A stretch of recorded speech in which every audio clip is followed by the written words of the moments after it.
This here is the new Nissan Ariya, and I can already tell you so far, it is a huge game changer for Nissan as a brand.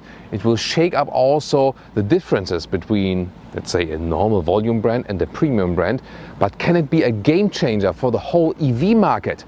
We'll find out together with Thomas and Autogefühl for you. Here in the front, the Nissan Ariya shows this closed EV front grille, a Japanese styling pattern here, a little bit hidden behind with slim daytime running lights and also full LED lamps. This is here the dark blue color. We also have a dark green color for you and a copper color. These are the colors we have seen so far, but of course there will be more of that. It is a compact SUV or crossover as you want to take it.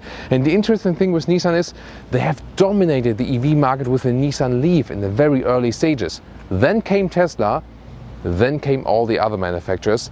Can they now strike back with the Ariya? Well, it might have a big chance for that. Why? Let's take a closer look here. 19-inch wheels. These are the ones with the aerodynamic design. More balloonish tires definitely, but better riding comfort. However, you can also get 20-inch wheels if you want a, just more prominent styling. Then you can see here the wheel arches are painted in black, so this also gives a sporty look. And then there's a very, very sleek side profile right here. Look at that, so more a crossover look. And they've put the batteries in the lower end of the vehicle. We can also see a cutaway model there. And they have two battery sizes, either 63 kilowatt hours net or 87 kilowatt hours net. We have the one with the small battery here today, but at a later stage we'll also drive the bigger battery. Subscribe if you haven't done so far. And the range will be very interesting, I can promise you that already right now. Towards the rear we can see there are interesting design lines, and the overall length is 4 meters 60, that is 181 inches. As for the rear design, modern and sleek, light strip here going all the way across the vehicle. And on the technology side, it's very interesting. You have the front-wheel drive model, you have the all-wheel drive model, then with the 2 electric motors, and the acceleration difference is 7.5 seconds to 6 seconds for the all-wheel drive model, 0 to 100 kilometers or 62 miles. They plan to do an even quicker performance model, but that is actually pushed away for now because they say there wouldn't be a huge demand for that. And top speed is also a difference. The front-wheel drive model 160 kilometers an hour or 100 miles an hour, or then the all-wheel drive model 200 kilometers an hour or 125 miles an hour. As for suspension, there's one base suspension that is going all across all models. No adaptive suspension. However, there's a multi-link rear axle, and that is a more elaborated rear axle. Let's see in the driving part how it plays out as for comfort. And recharging here, what is kind of very special for this mid-size segment here, you will have a 22 kilowatt 3-phase charging for AC, that's great, and 130 kilowatt DC charging, but with a good charging curve. We can also show that charging curve, and that means that from 10 to 80% state of charge, the big battery, you'll charge in about 35 minutes. Should you wonder about the trunk? No, there is none. Just equipment here underneath, fluids and so on. So no trunk whatsoever. And should you wonder about the name, by the way, Ariya, the thing is, it's supposed to be, derived from, Sanskrit word of like noble. And the problem is for a German market, when you say Ariya in German, that's the exact pronunciation of Aryan. And that is of course not a good combination for a car on the German market. So the Germans then in their market try to say rather Ariya. So it's differently pronounced and there's no mismatching with that. But overall, I think as for a name pick, maybe not the best idea if it in some way can be connoted to Aryan. So yeah, what do you think about it? Moving towards the interior, that key fob is slim and light and high quality and no high gloss piano lacquer. Awesome.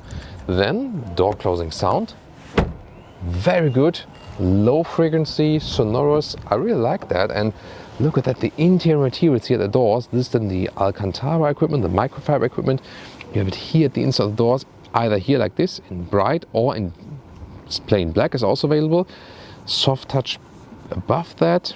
like here, good quality as well. Then this is a little bit harder. Then here you have a soft leather red again, and also the quality of the buttons right here. Everything is really nice, and even more so, look at that, when I lower the window now a little bit for the front and the rear, this is here a dual insulation glass in the front, but even at the rear doors. And then look at this lounge interior. It looks really amazing, doesn't it? Again, you can also have this seat here in complete black, and also with a black microfiber.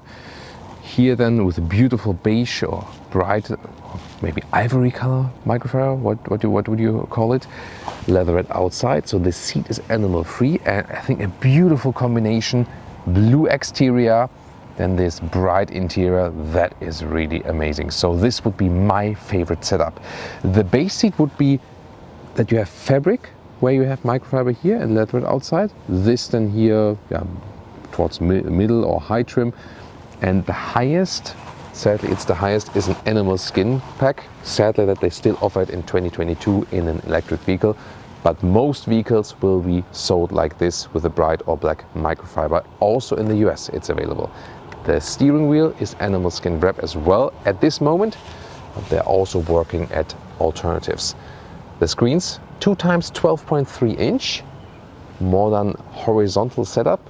Are they of any use? We'll find out very soon. Seating position, higher than you might expect from the outside looks actually. So it might look like a crossover from the outside, but seating position here, so electric controls. Seating position wise, it's more an SUV indeed. And for me with 1.89 m or 6'2", there's just some headroom left. And this panoramic roof here and also the head-up display is actually standard for all models except the very base model. And the interesting thing is here, this is a panoramic roof with a shade. That's better, for example, than with the Teslas, where it gets really, really hot. And you can also open that. So most of these modern EVs, they have fixed panoramic roofs and maybe sometimes even not a cover. And here they have both. You can open it and you do have a cover, and it's actually quite substantial, that opening as well. So yeah, that's really nice that they have that, and it feels very elaborated so far. Comfortable seating. We'll see how it turns out while driving. This, by the way, also equipped here with the optional BOSE sound system, and why don't we test the sound directly right here, right now. Let's see about that. So, isn't it? Wow, that's a great surround sound, right? So I can really say this is a premium vehicle, and it does compete with Audi, BMW and Mercedes, no doubt. Look at this lower middle console. It will have a special, actually two special features coming up very soon. Here, first of all, this is the shifting lever, drive mode, reverse, park. And then here is like this matte wood, really nice. And then adaptive cup holders. Then you have these capacitive buttons, but at least not on high gloss black. So for the driving modes, for the e-pedal, how this will affect driving, we'll soon see. And this is one of the special features soon coming. And then soft touch leatherette here for the armrest. Lifting it up, yeah, it's actually well attached. And then is this inductive charging pad right here, another storage area. And now comes the first special feature, because we can actually move this whole middle console. We can move it backwards to have a little bit more space in the front. If it's that useful, I don't know. It's a cool feature, and it reveals here in the front that we have a connector box, USB-A, USB-C. Either wired or wireless connector for the Apple CarPlay or Android Auto. You can choose that actually, but most of the time that you can control these things better, you will probably move it forward again. Yeah, would you actually use, or would you have it in the backward position? Tell me in the comments actually.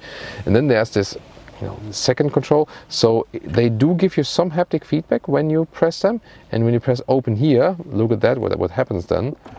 There we have another. Why would you do that electric? I don't know, and you can also even hold it in between, like this. That's funny, isn't it? And then there's a manual opening of this one, or you just leave it open like this, and you can always, put it back and out again. This is maybe showing off to your friends or so. Yeah, what would you put in there?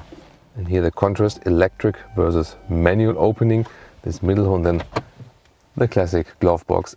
I think that's just better when you have the simple and plain manual control, because here your knees touch it then right and left, and then you have to close it first, and that takes a while and so on. And yeah, not the ideal solution. I think this is just easier. And also when you think about, maybe you're closing it and you're not watching, and maybe like, someone on the passenger side, maybe the kids play around with it, and then they hold this and it's like, yeah, that's not that pleasant indeed. It does not really stop. Yeah, you might say, oh, that's a dumb thing to do, the dumb thing to test here actually, but you remember when someone has kids, this will happen at some point. And so, yeah, not a fan of, it looks cool, but not a fan of the electric solution here. Interior overview, 2x 12.3 inch horizontal stress, soon more details to the screens. Here, once again, the soft touch microfiber, beautiful and bright, would be then again black in the black styling. And then the copper accentuation here goes all the way horizontal, also here with these air vents. And they thought about a manual volume jog. That's great to have, and also for muting like this, that's good. The climate controls are capacitive, yes, they do give some kind of feedback, but the beautiful matte wood area here, this is very, very cool. So yes, I don't like capacitive BS buttons, #capacitive BS. However, the integration is pretty cool, and when you shut down the vehicle like this, it goes kind of almost invisible, and then when you start up the vehicle here, they are backlit, so it is beautifully done, no doubt about that. You can also more or less control it while driving. It's a little bit complicated with this, yeah, you have to press it, I mean, you don't have to press it that hard actually, so a slight press is actually enough.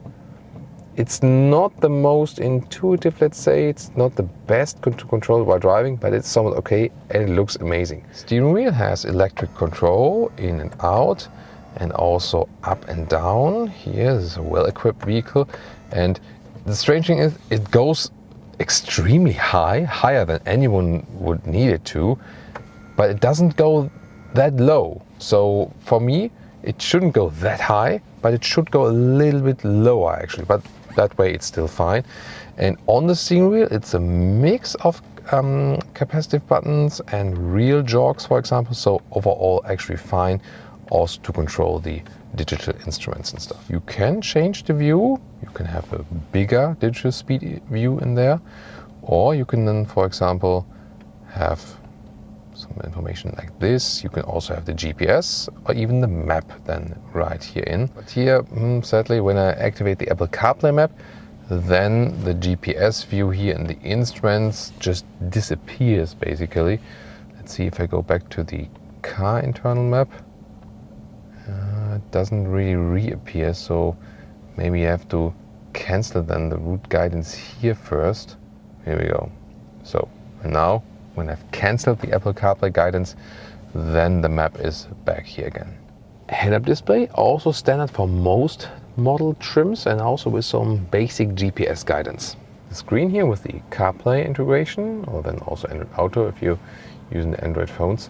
And you can always dim the screen here with a hotkey, and then you can also go plus, minus, change the brightness of that, and always have a hotkey here for the camera system. The resolution could be a little bit better. There's this fake drone view from above. The main menu looks like this. That one doesn't look that modern actually, so it could look more modern. The responsiveness is better than we know so far. We're around the Stockholm area today, so best greetings to all our Swedish fans. Yeah, most of the time you will probably use Android Auto or the Apple CarPlay. They say, by the way, they have a dynamic route planning also for the charging stations, by the way, but it does not do the preheating. You either have to floor it out then or do the preheating manually actually. So this is one thing to consider, and you can also search for charging stations then nearby. They have a cooperation with Plug Surfing for that. However, the infotainment system overall I think could be a little bit more modern from its looks, but I think you'll get along, and most of us are using Apple CarPlay and Android Auto in our vehicles anyway nowadays. And hidden here in that lower corner, really nice luxury features. Heated steering wheel or automatic function. The same also goes automatic function for the heated and cooled seats, or then manual in 3 levels. And that's such a rare combination here. Microfiber seats in combination with cooling. Awesome, ready for summer. The back mirror is either classic or digital, like this. In this case it might make sense because the view to the rear is not the best via the normal mirror. Here you actually do see better, and then you can also adjust it, for example move the whole image up or down depending on what you want to see. And also if you have, for example, the back loaded all the way, you know, cross through the window, you still can see through the rear by this digital solution. Look at that rear area, especially even more beautiful in that bright microfiber styling. And let me first show you here, when I'm behind the driver's seat here, ample of legroom. That's awesome. And an interesting fabric-alike cover of the rear seat. This is such a premium material use and animal-free. Besides the steering wheel, it's really awesome. Then they're using the EV platform. There's no middle tunnel whatsoever. Also real buttons here for the seat heating in the rear, USB-C, USB-A charger. Then the matte wood. This is one of the best EV interiors I've seen so far from all EVs actually, so I'm really amazed by that. Headroom wise, it works. It's not the highest vehicle, but it definitely works for 4, even for 5. Yeah, it works for 5 tall adults, maybe not the most ample headroom than in the rear, but it does work for 5 tall adults indeed. Then ISOFIX at the outside seats each. It's a comfortable seating position, and once again also great material quality is also with this perforation that it's more breathable. And here in the middle part you can fold down the armrest, and these cup holders are not adaptive but they're quite deep, so they should hold most bottles actually tight. So I'm very impressed by this interior.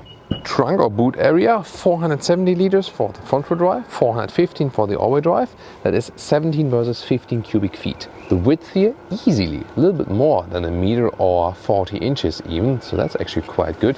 The length, a little bit less than that, 95 centimeters, or see it right here, around 37 inches. The height here is about 65 centimeters or 26 inches, unless you use a little bit more of that lower space here. You can store a cable right here. You can put this one here upright as a splitter, but you can also have cables here right and also on the left side. So they thought about enough space for different charging cables even. You do fold the seats from the rear seating area actually. There's no possibility to do it from the trunk, but the overall length in here, maximum length is about 180 or 71 inches.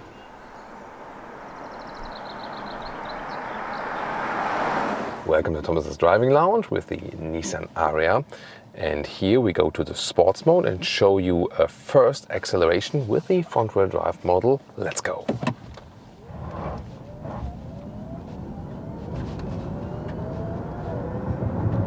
Well, that was 0 to 80 kilometers an hour. Now I have to reduce the speed, and I also set the steering wheel that I can drive better. I have set the steering wheel in the way that you could see the speed better from that camera angle actually. Yeah, it was substantially quick. You maybe heard it also. I had some wheel spin in the front, and that is the thing with the front-wheel drive model. That can happen, although it was dry here now.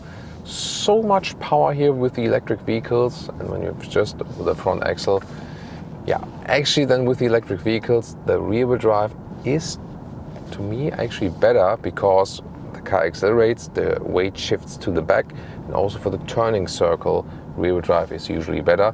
Well, but you can also get the all-wheel drive model, and then it's also 1.5 seconds quicker in the acceleration figure, and you can also use torque vectoring, so it will have more agility than also in the corners. However, for most situations the front drive is enough, and you don't always need to accelerate that hard. The acceleration itself is definitely sufficient, as we've seen so far. Well, after this harsh acceleration, we will also reset the trip meter, and then we can also tell you something later on about the overall consumption, a realistic one when we drive in a rather normal way, let's take it that way. So here we go, back again. We have a low center of gravity. Batteries are in the center. That's usual with these EVs, and that gives us a lot of agility. So it is quite high from a seating position, but it feels then quite sporty while driving. That's something we know from these EVs. The steering itself, it is pretty light here in this low degree angles actually, and then gets a little bit harder to the sides. So overall not too bad, and gives you also a good feeling of the vehicle. The driving modes, here in the sports mode you have more throttle input. In the standard mode it's a little bit drawn back, and in the eco mode then the throttle pedal is reduced. As for the intake, it won't make the biggest difference, and when you use the pin down it always goes fast, but of course you could switch it a little bit. Most of the time probably people will stay in the standard mode anyway. Between the D and the B mode, here with the shifting lever, let's see the difference. When I'm in the D mode, it does some recuperation. That's a funny motorcycle. And when you put to the B mode, actually, let's see, it's not a significant difference actually. It does recuperate a little bit. D mode then a little bit less. So that is, let's say, a small step.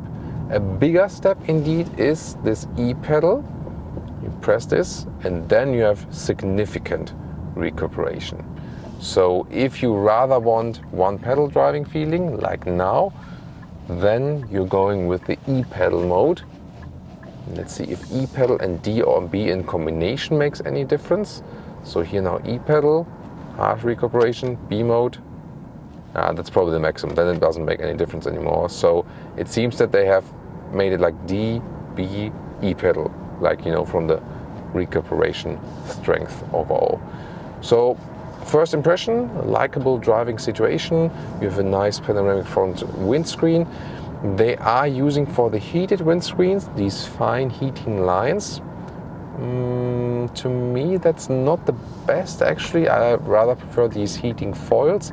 They are quite effective, yes, and especially when you think about here in a country like Sweden, where we had these Japanese style background, but we're still in Sweden, so it was a little bit confusing there maybe. However, I always see, especially against white clouds then in the sky, so I always see it. Some don't see these heating lines, I always see it, and to me it's terribly annoying. Some agree, some say, I don't see it anyway. What about you? Tell me in the comments. Not sure if you can also get it without heated windscreen, but most Swedes of course will actually go for the heated windscreen. Definitely makes sense. Controlling the car while driving here with the heated heating control, it is okay, you know, it's okay, but still a turning dial would be better. It looks awesome, definitely, it feels great, but not the best solution. You don't have to press it that hard, but controlling it while driving is, you know, you also don't know like, oh, what am I hitting and where am I hitting it, so you tend to look at it, and the moment you look at it, it's of course always a little bit distracting. Yeah, here we go. So steering feel, by the way, also switches from the driving mode. Standard mode is really light, and in the sport mode it gives you a little bit more feedback, so you can also adjust it by that actually. As for suspension, you remember we have one standard suspension and the multi-link rear axle. So far so good. When we had some bumps in the road, was no problem actually, especially here with the 19-inch wheels. We have some more dampening from the tire, so when you go for the 20-inch wheels you will lose some comfort, but you gain visuals, right? So yes, the car does look better with 20-inch, definitely. It is always some kind of trade-off. I think it would still work But the question is, what is more important to you? That the ride is a little bit softer, or that you have a cooler look than from the wheels? You can decide that for yourself. Most of the time you're driving in the car, right? So maybe then the driving comfort thing will be more important to you. Yeah, but it looks better. Yeah, it's always a question of that. I really like the panoramic roof, that we can also open it and we have the shade when it gets too hot. Most of the time not a big problem in Sweden here, but of course when you live in a US state like Texas or something, Arizona, then you will have a problem with these roofs that do not have cover.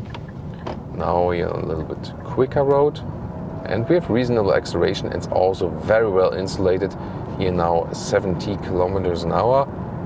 It's very silent in here. It's a very relaxing ride, with its suspension, the noise insulation, the rather soft steering. Everything works together very well. So indeed, I was at first skeptical in the way of, we didn't hear from Nissan for some time. There was the new Qashqai, of course. Qashqai is always a very relevant car, yes. Then there was the new Juke at some point, but there wasn't much fuss about Nissan. And now they're back with the Ariya here, and they are really back indeed. So really stepping up the level from the Leaf, and they have a very serious competitor here.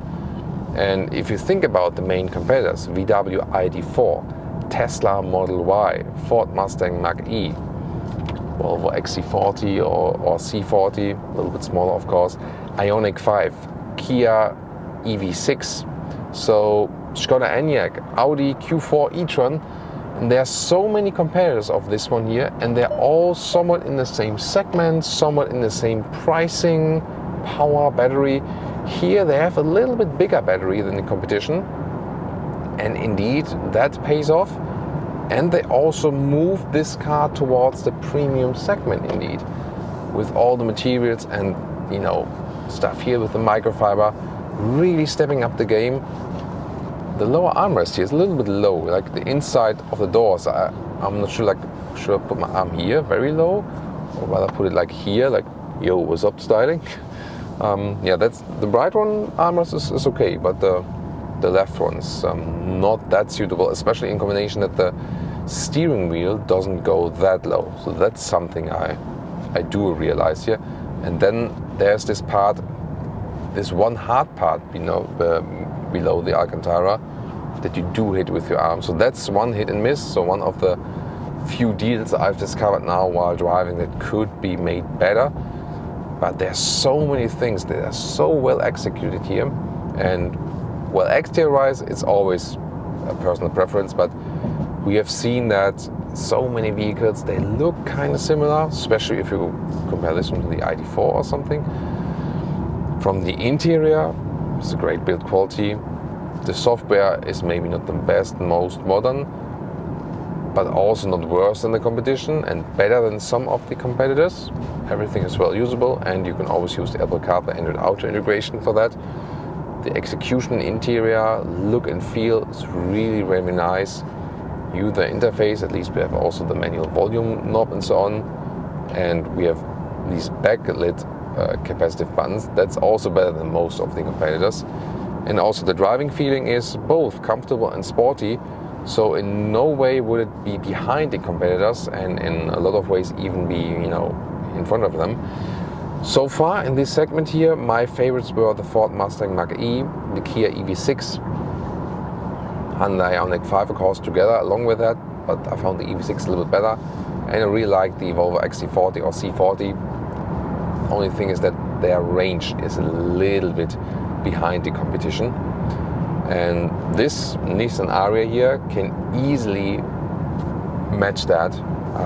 So I can already tell you right now, from driving also now, this can sure be one of the top picks in that, let's say at this moment, rather standard EV segment. Of course, it comes at the cost of that the Nissan Ariya is not a cheap Nissan, not a very affordable Nissan. It more has the same price than also the premium competition, but the price especially if you compare the competitors there I just mentioned, is indeed justified. So that's perfectly fine. What about the assistance systems? We can set here on the steering wheel. Here, cruise control, change and set the speed. Why isn't it keeping it? Let's see, distance to the car in front of us. Here we go. There we go. There's the active cruise control. The other one was the speed limiter. So now, setting the speed. Now let's see about the active lane keeping assist. Green steering wheel symbol. How smooth is it? Very smooth. Look at that. Like not a harsh steering reaction. Everything very smooth. That's actually pretty good. Then we have the blind spot monitor. There's a red triangle in the side mirrors each. Also reacting very efficiently, very nicely. Yeah, there we go. So assistance systems wise, this car is checking all boxes indeed, and we have a very good and comfortable experience. Cornelius? Yes. He's already sleeping. I think that's a good sign. No, I'm listening to what you are telling. Ah, closing his eyes and listening. Yeah. That's interesting. So what did I say?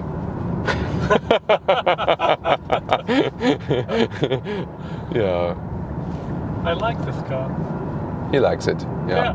So for as a passenger, relaxing. Yeah. G-forces, insulation. Yeah. Yeah.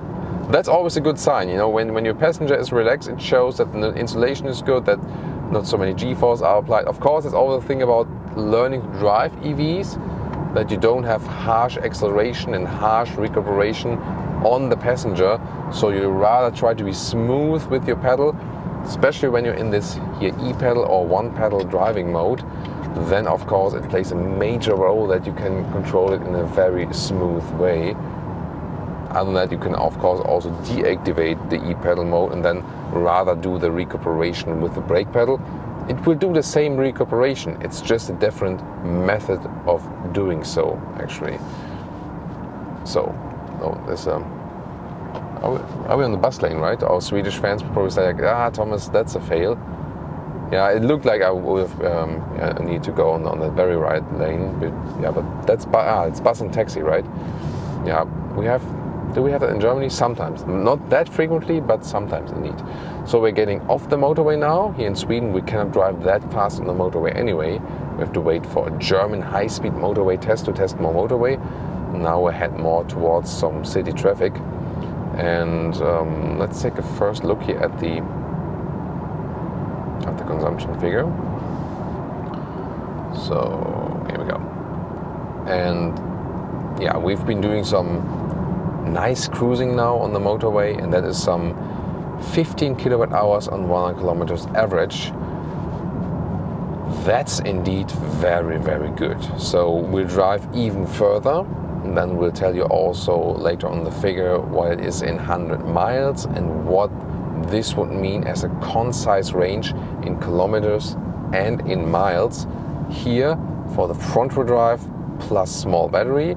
Remember, you can go front wheel drive big battery and all-wheel drive big battery. So these combinations are available. Initially they thought about also combining the all-wheel drive with the small battery. They got rid of that. Initially, what is going on there? Oh, that's Nissan Qashqai losing its